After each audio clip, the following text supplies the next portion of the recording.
Mainta de oración y meditación. Pone Dios na primer lugar. Junto com Chareska Vulling.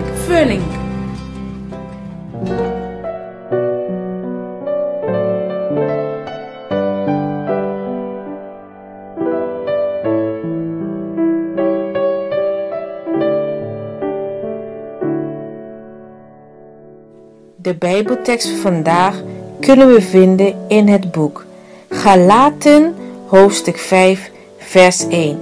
Christus heeft ons dus de vrijheid gegeven. Dat is pas echte vrijheid. Laat u die niet ontnemen door weer een slaaf van wetten te worden. Heer, help mij om vooruit te kijken en niet naar het verleden te kijken, naar de dingen die ik deed. Heer, ik weet dat u iets nieuws in mijn leven vandaag wilt gaan doen. Help mij om te concentreren waar ik naartoe moet gaan en niet waar ik in het verleden was. Bevrijd mij van het verleden, zodat ik verder kan gaan richting de toekomst wat u voor mij heeft. Laten we samen een kort gebed doen.